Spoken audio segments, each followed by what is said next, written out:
Shorty like a better with the lights on. She know what to do when the lights go off. She's a nasty. Hello, everyone, and welcome to another Moved by the Music segment from A Day in the Life of Desirae.com. I have a great interview lined up with someone who has songs that blew up the radio stations everywhere in the mid-90s and up through today. I had the pleasure of speaking with the incredibly talented, multi-platinum award-winning R&B icon, Miss Adina Howard. There is not one person who loves R&B that hasn't heard her famous 1995 top of the charts hit, Freak Like Me, and who can forget her 1998 song T-Shirt and Panties featuring Jamie Foxx. It was a mega hit and was also featured in the movie Woo. Today, Adina will talk about her life, her music journey then and now, and how her style and personality continue to put her in a position that makes her unforgettable. Adina Howard, it's a pleasure to speak with you today. Thank you for having me on the Moved by the Music segment, Desirae. I am glad to be here. That's awesome. It's so good to talk to you.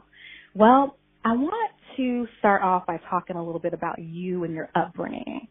I read lots of things about you, and years ago, I think I read about you moving from Michigan when you were a child to the state of Arizona, which happened to be the state that I'm in as well.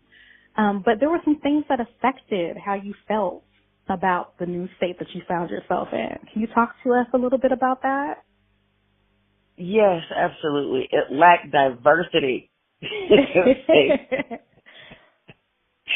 Living in Arizona was a straight culture shock because I lived, I'm originally from Grand Rapids, Michigan. And so I'm used to being around people of color. I'm used to, cultural diversity.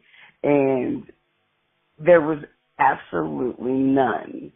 And to deal with how our brothers, what they thought about us, it was just such a negative, it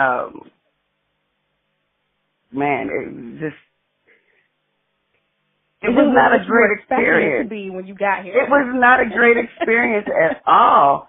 Because my mother used to move us around a lot anyway, so it wasn't something that, when she said Arizona, I was like, okay, we've lived in California before, She would take us back and forth between California and Michigan, and we lived in Texas at one point, I believe, but I did not expect Arizona to be what it was. Okay. And the narrative, like I said, the narrative about us as, black women, black girls at the time, it was just so disheartening. And I just swore I would never be back in Arizona, only to end up back in Arizona. And you're back. Right, and I have returned. It's like, okay. But I will say this, it has gotten better. But it's still definitely not a place for black women to date if they want a brother. They have to be very comfortable with dating outside of their race. Okay.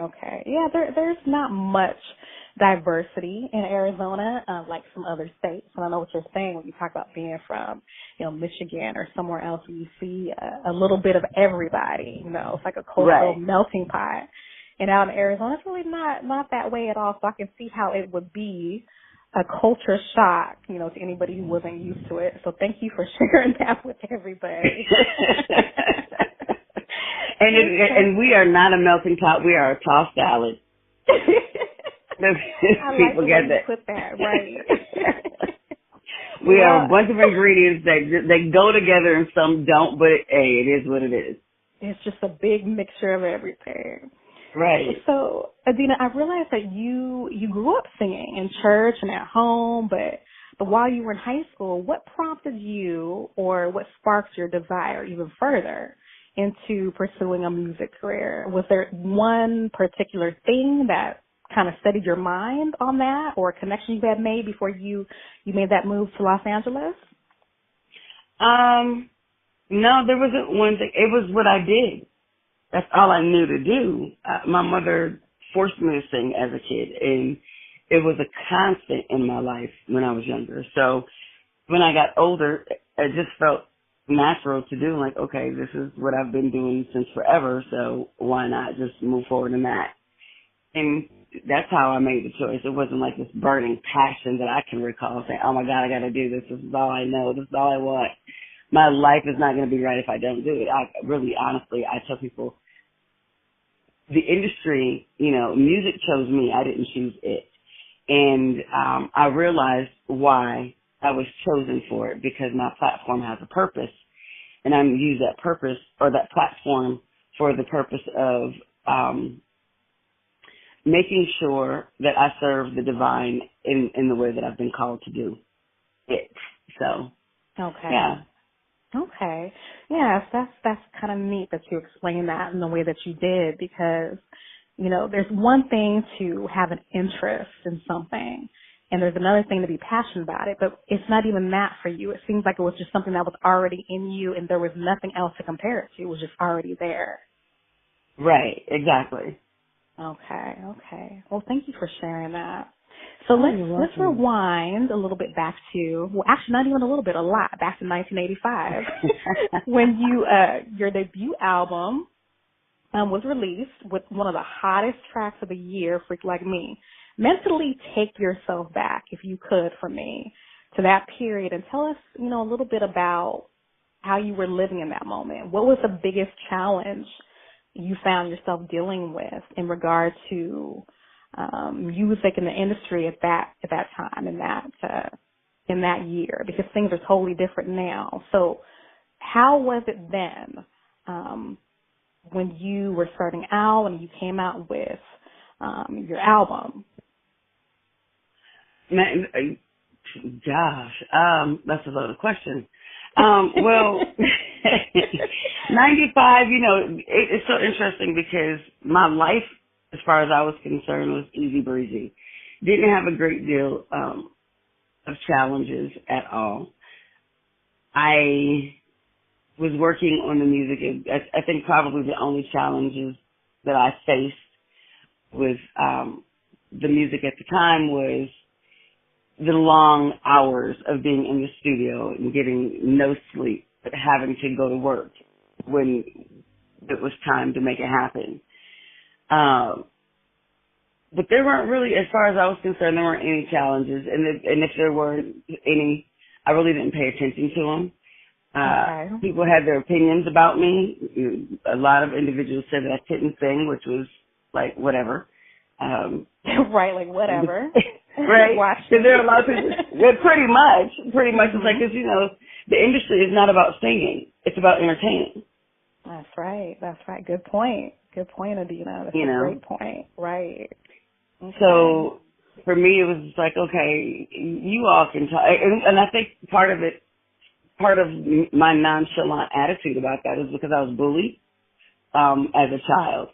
So I developed a really thick skin, and people saying what they said and the foolery that came out of their mouths, it was just, I looked at them like, you don't even understand. Right. I'm going to help you understand. Right. By being successful. How about that? Yes. Because people love to talk. It's like when people are, that's why I say misery needs company.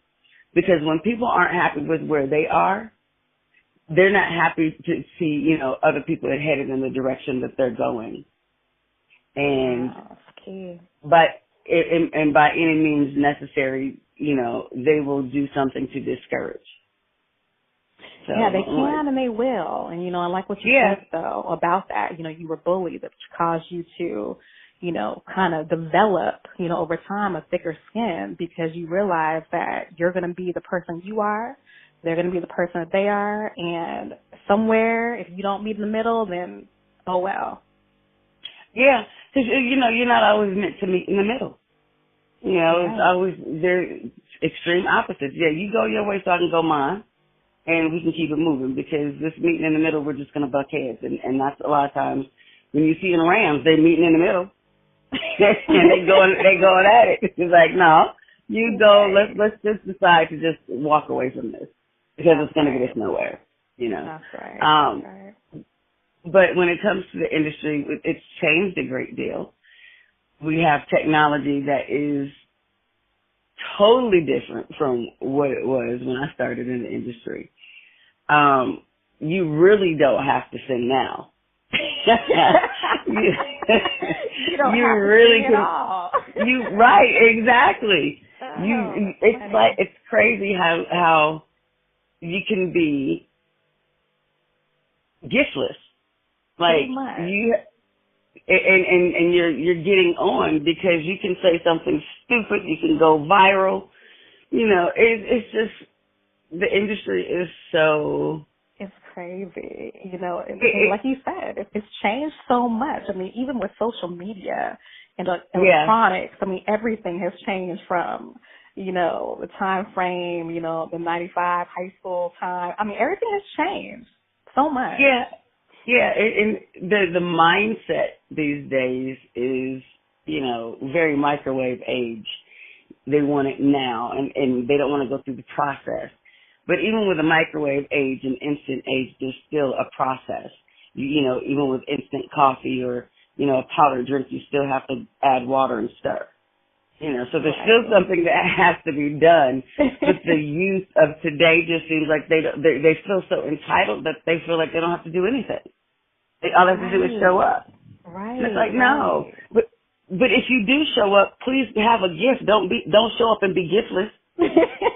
Have something to put on that table, you know? Right. Contribute. You know, contribute and have something to share. You know, what is your, you know, what's the deal? What do you have to share with the world? I definitely get what you're saying with that. And it makes perfect sense because, yes, there's so many things that are going on in our world, even with the youth. You know, everybody is, you know, on their phone or their electronic device, and nothing is really done from scratch anymore. You get what I'm saying? Nothing's really done from scratch. No, nothing's done from scratch. They scratching their ass and trying to figure out what the fuck to do with themselves because they're clueless, you know. But it's very interesting. I look at the industry. It's like they say, the more things change, the more things stay the same. And in the sense where things have stayed the same is, you know, labels still trying to get over royalties. You know, there's still this scientific way of calculating royalties.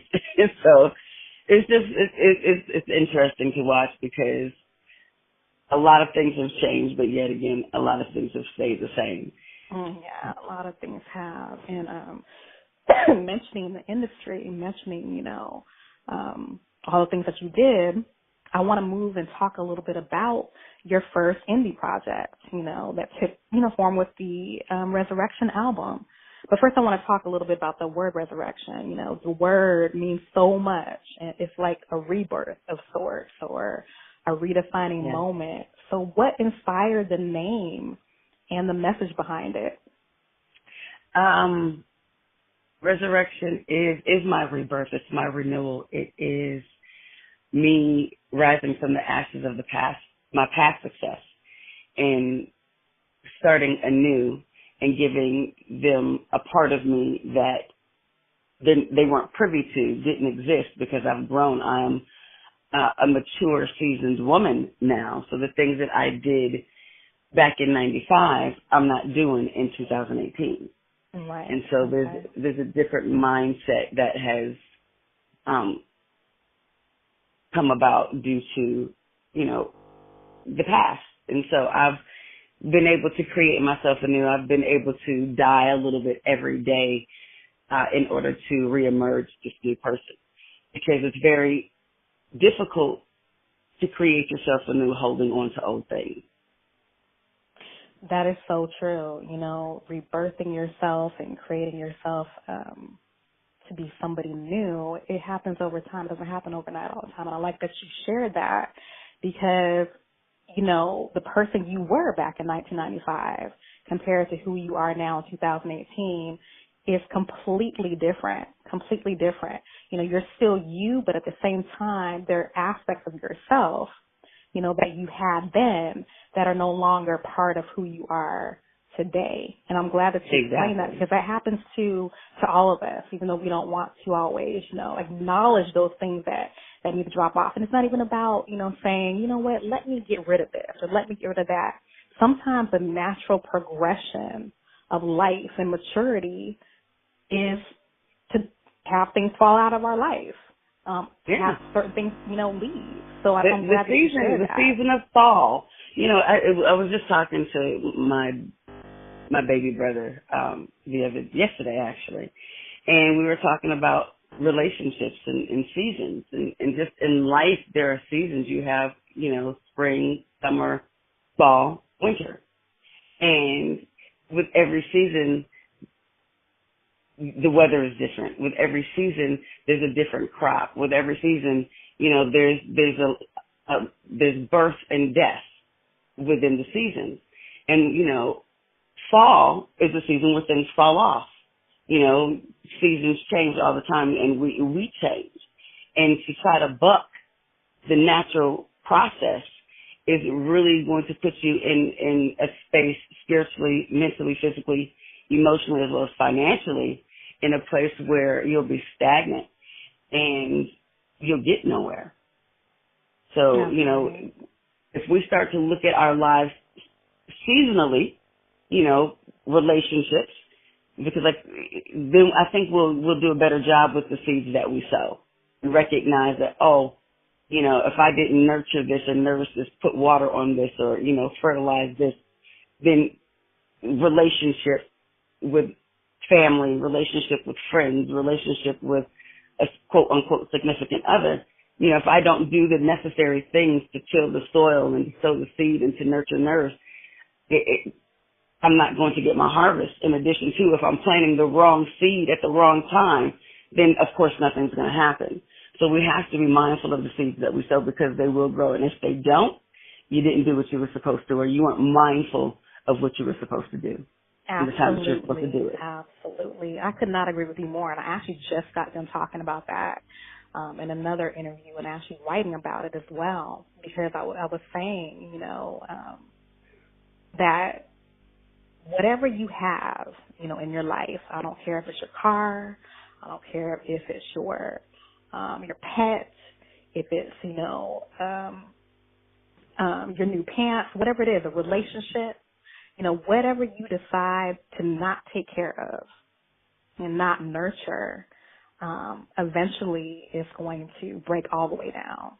And there's not going to be anything left anymore because of choices that you make. You have to take care of what you have. Or, your health is the same thing. Your health and things in your life, when you neglect to pay attention to them, don't be surprised when they're not there anymore. Right. And if you are paying attention to them and they happen to leave, the season is over. The season is over, Adina. Yes. Thank you for sharing that. People have to get that. Absolutely right. The season is over. When you have, and you know it, and I think that's the pull you're talking about, the pull in your spirit when you said you're talking to your little brother, because when it's time to change. You have this internal mechanism that's there from the time you were born to just let you know, and then it's like we hold on for so long and then we wonder why things go wrong. I tell people it's like relationships past its expiration date is like spoiled milk. It's no good. No good. It's no good. It goes sour. It goes bad. Oh, you're welcome. Yeah, it does. It'll go bad over time. There's a reason for that too. That signal is like, okay, well, it smells bad, tastes bad. Well, you know what? Guess what? It must be bad. Right. But the crazy part about the situation is, though, when there's certain things we're like, oh, it's bad, but when it comes to a human being and we've become codependent, there's a tendency to not pay attention to the expiration date and the smell and the look and the taste and the feel. You're still trying to make it work. It's like, no, babe, the expiration date, did you see? You're way past it. Time to let go. That's right. It's time to let it go. One song that I had the opportunity to listen to, Blasphemy, I love it. It's a beautiful song that should stop and make anyone, especially in the Black community, think about the direction we've been and the one we're going in. So in your opinion, where is the breakdown with some of the mentalities that have given birth, throughout the Black community? And do you think it's getting better, staying the same, or progressively just getting worse?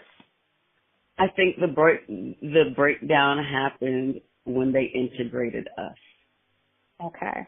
I think segregation was the best thing ever, even though I've not experienced it to a certain degree. I think that was the downfall of our community, because we had to deal with each other. There was no option but to succeed together. Now we're dispersed. We're all over the place, and unity has just kind of fallen to the wayside because we don't have to be together anymore. Right. And it's really sad that that's the case, because we're such a beautiful people. We've gone through a whole lot, and I wish Pharaoh would set us free. we don't need Moses. We don't need Moses. We don't need Malcolm. We don't need Martin. We just need to understand that we are the solution to our problems. Yes. If we come together, get out of our own way, and we come together and recognize that we have one common enemy, and that is the system that they set in place. That's right. And we need to figure out how we can dismantle it. We're so focused on the problem that no one's really trying to find a solution. And I think it's really just trying to figure out who's on our team, because when it's all said and done, we, white folks, Jewish folks, whatever other ethnicity and races exist, they're not, there are a lot of them on our team and willing to help us get it together. Mm-hmm. But when there's this infighting, and backbiting and things of that nature, it's difficult for people to help us, because it's like, well, y'all don't even know what y'all want. Mm-hmm. I think we need, we need to come to a common solution, or at least a common goal or three, and say, okay, this is what we need, mm-hmm. And this is how we're going to do it. But when you have everyone that wants to be a leader, because they think their way is the best way, we're all over the place. All over the place, yes.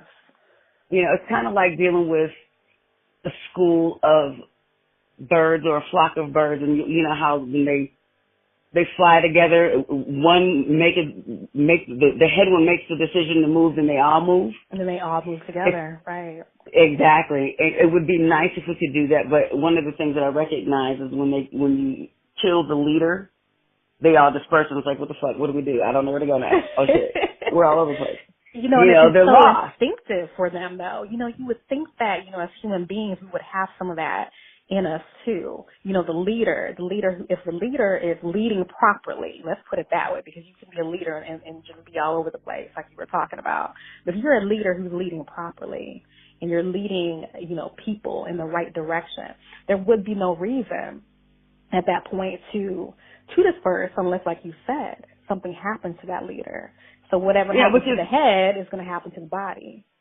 Right, and you see what they continue to do is they continue to kill our leaders, and I think and I say this with all due respect, if we take a chapter out of the book of terrorists, when you look at them, when one goes down, there's another one that pops right up. Like, you're not stopping nothing.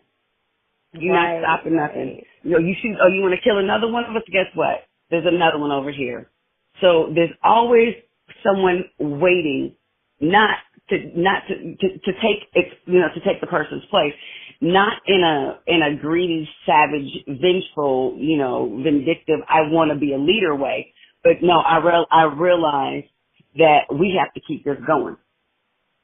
And so they're prepared to say, okay, if you get taken out, this person's up next. If this person gets taken out, this person's up next. And it keeps the cycle going where they're able to continue to progress and move forward.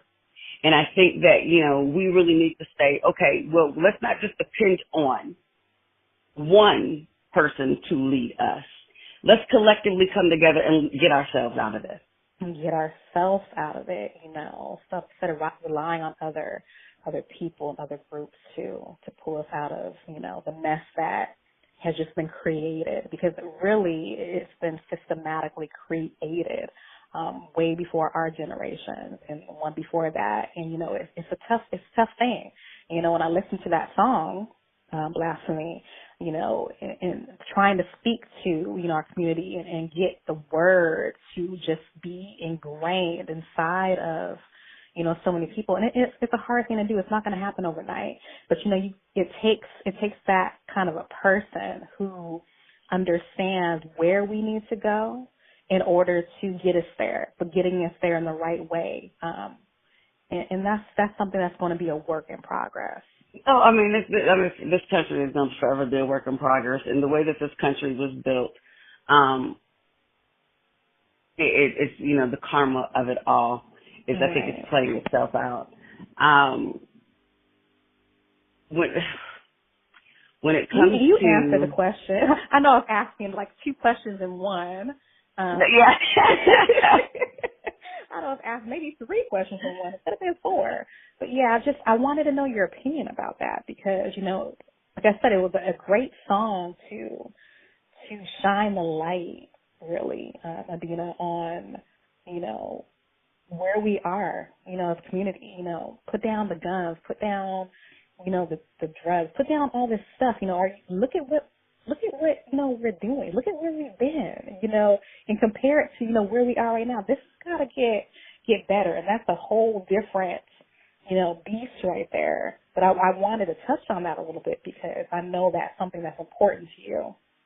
Yeah. And when it comes down to putting down the guns and the drugs, that in itself is, because, when you look, and I get it.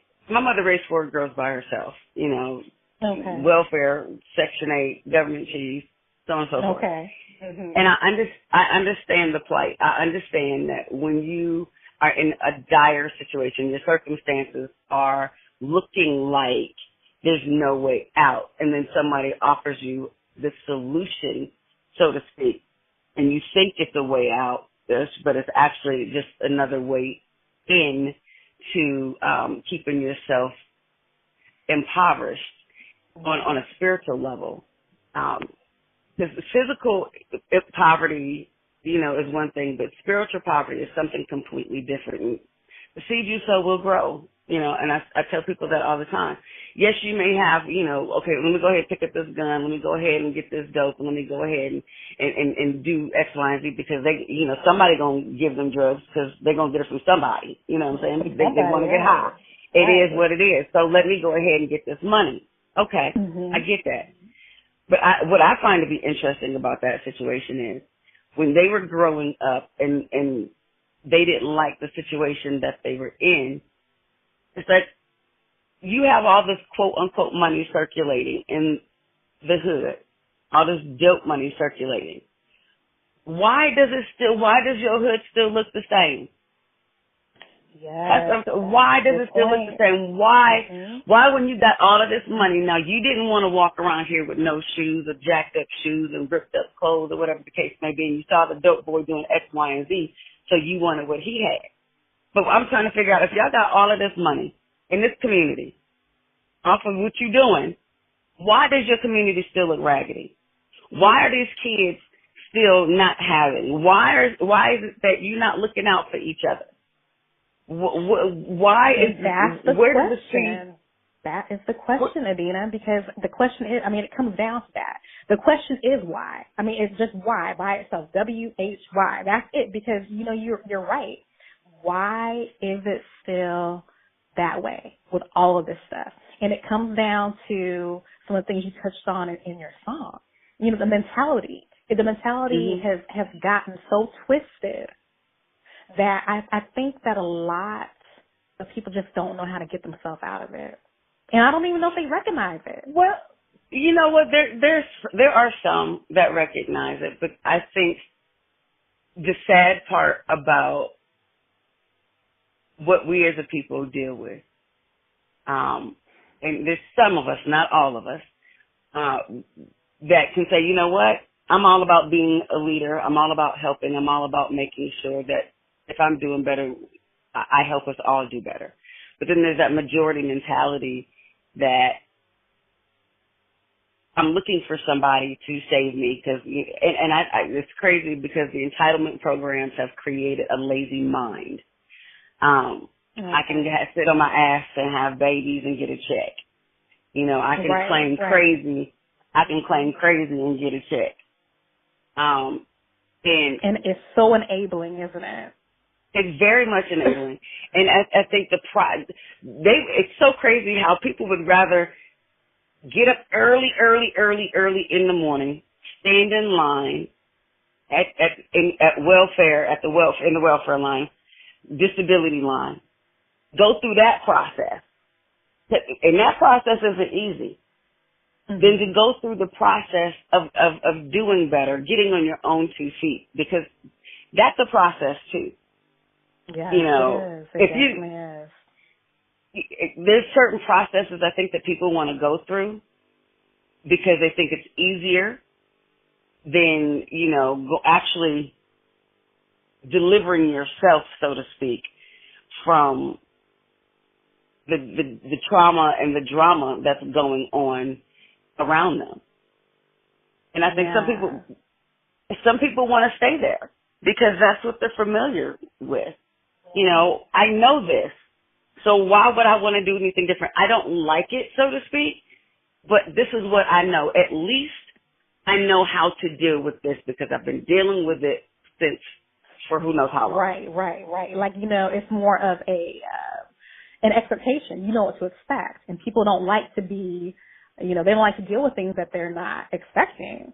So why not just stay in the same boat because you know what to expect. You know where it's going. You know where it's going to go. You know where it's going to. Even though it's going nowhere. Yeah, you already know, which kind of brings me to this next point that I want to make and question, because I see that you're open to all this thinking because you have songs about it, you talk about it, and it's just an important thing for especially our young kids to just get and wrap their mind around. So when you think about people who get stuck in situations like this and you compare it to, let's say, where you've been compared to where you are now, all the things that you've been through, what is your definition of being happy? My definition of being happy is feeling whole, healing past wounds, maybe generational curses, letting go of those things that no longer serve me so that I can move forward in life. My definition of happiness is, I think it changes as I get, as I grow, because I start to realize, what I thought, I thought this would make me happy. Not so much. I thought this was, this was success. Not so much. So for me right now, I'm in a place of healing. Okay. And going through the process of realization of wholeness. Okay. And recognizing that nothing outside of me is going to bring about happiness, peace, joy. I have everything that I need within me for that. And so I'm looking on the inside for that treasure. And I'm pulling those things out that are creating a joy, a happiness. Love, being loved and loving for me is happiness. To realize that somebody really, truly, genuinely loves me and likes me, because liking somebody is an option. I had a conversation with somebody the other day. I said, as human beings, it's our nature to love, but it's not our nature to like anybody. We don't have to, hence why we're going through all the stuff that we're going through in this world, because people don't like a lot. Right. They're voicing their dislike for a lot of things. And so liking myself is happiness. Loving myself is happiness. And loving other individuals makes me happy because I'm sowing seed. And life is, the things that you do, every action has a reaction. And the boomerang effect of, throwing something out there, it's going to come back to you. And so for me, it's my happiness is all over the place because there's not one thing. Okay. It's a lot of different elements that go into making me happy, but love and self-worth and self-respect and wholeness and healing and forgiveness, embracing my journey for what it is, what it was, and looking forward to what it will be, knowing that I'm doing everything within my ability to make sure that the seeds that I sow, I reap a harvest that's amazing. And that's to do right by other people in addition to myself. I don't know if, I chased a rabbit down the hole, so I hope that answered your question. That was a very, very thorough response, and I love that. I love that you're so much into feeling, you're so much into feeling what you're saying and being able to express that. And you do it beautifully. And so, yes, you definitely answer the question about, what it means to be happy, because happiness definitely is important. And I know everybody has a different, definition of what being happy means. And I know I always remind, other people and myself, others, I talk to, whether they're a wife, especially as women, whether they're a wife or a mother, whether they're single, whether they're divorced, they're still a woman at the end of the day first. They're still right. a woman first. I mean, even with all those other titles that, we wear, we're still a woman first. And I want to ask you, though, what advice about life or words of wisdom can you give and share with other women and even men who are listening to this interview? What advice would I give? What advice could you give? Maybe it could be know thyself. Know thyself. Know thyself. So many of us have no clue as to who we are. We're so busy in search of finding ourselves outside of ourselves that we're overlooking, it's like we're hiding in plain sight. Focus on you. Stop trying to deflect and focus on other people because you don't want to clean up your house. Clean up your shit first. Clean it up. Get rid of it. Right? Get yourself together first before you go out into the world, infecting people with your foolishness. Work on you. Mm-hmm. That which you are and or not is what you'll attract. We're energy, and we attract those people in the season that we're in. We attract those individuals. If only everybody could just get that, Adina, because I speak about that quite a bit too. We're like magnets, whatever we are thinking, feeling, experiencing, putting out, even if we're not saying it, we're thinking it. It's just coming right back to us. And we're so powerful, in that respect. I don't think people realize how powerful they really are and how much control we actually have over some of the things that are going on in our life, and all this, sometimes it's woe is me, philosophy. It just needs to get put out the door and get rid of it, because clearly, anybody in their life can think back to a time where they actually manifested something good from what they were thinking. And then they can also think on the other coin that they manifested things that weren't so good. Like you were saying, I like that advice that you're giving people to, know thyself. Because once you know yourself, you're pretty much capable of anything. So, Adina, tell everybody what's coming up for you, because I know there's some things coming up for you, and how can people reach out to you on social media if they wanted to? So what's coming up for me is I'm on the road a great deal, which is beautiful. So I'm constantly grinding and getting my blessings wherever they may be. And getting out of Arizona. Baby, looky here. It is, right now, it's so goddamn hot. It's ridiculous. Tell me about it. Any opportunity I can to get away from that dry, hot hellhole, I am out the doors. Oh God. So I'm on the road. I have shows, nationally and internationally. The next show that's coming up is August 18th, and I'm going to be in Raleigh, Durham for, I believe it's a day party.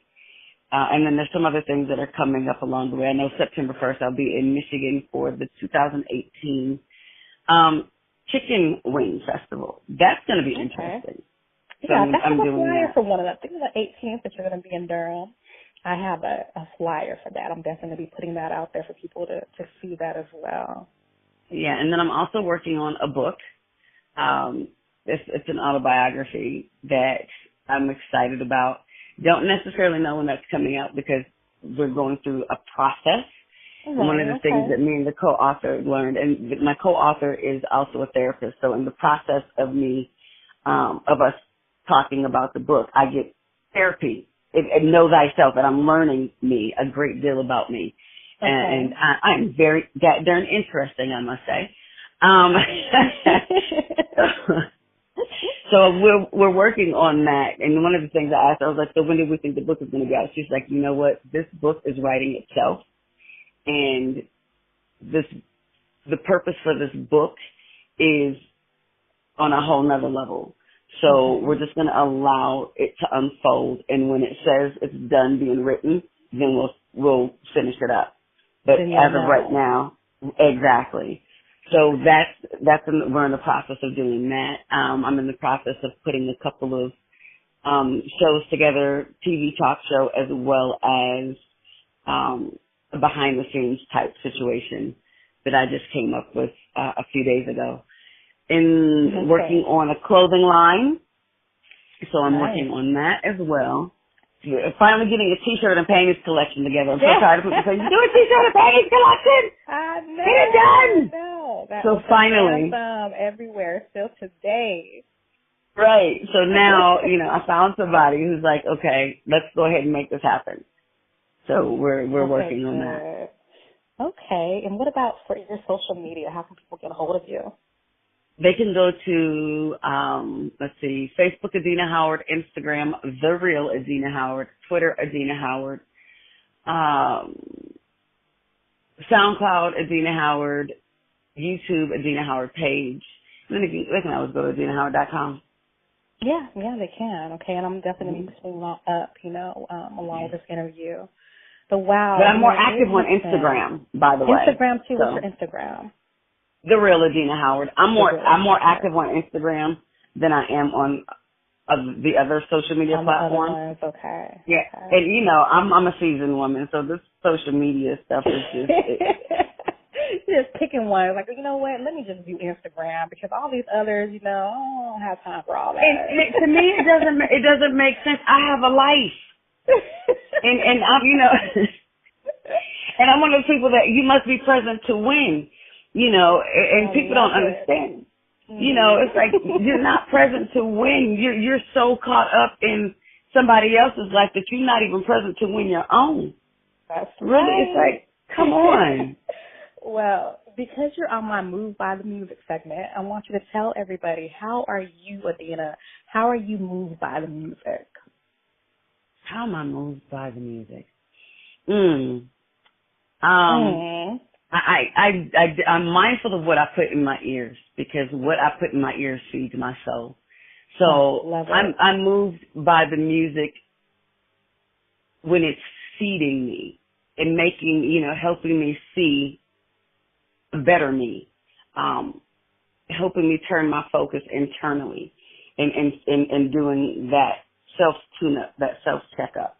Yes, I love that. Thank you for sharing that. And in every sense of the word, you are inspiring and people can learn a lot from you. I mean, about being authentic. And I use that term simply because it can be a rare quality. And I'm sure, I don't even think it's appreciated enough. So thank you very, very much, Adina, for being here with me today. It's been a pleasure to have you on the show and speak with you about your life and what's coming up with you. And I'm sure everybody's going to want to look you up on your website and find out what else is going on, your new album and everything else. So thank you so much. I appreciate you, Queen. Thank you.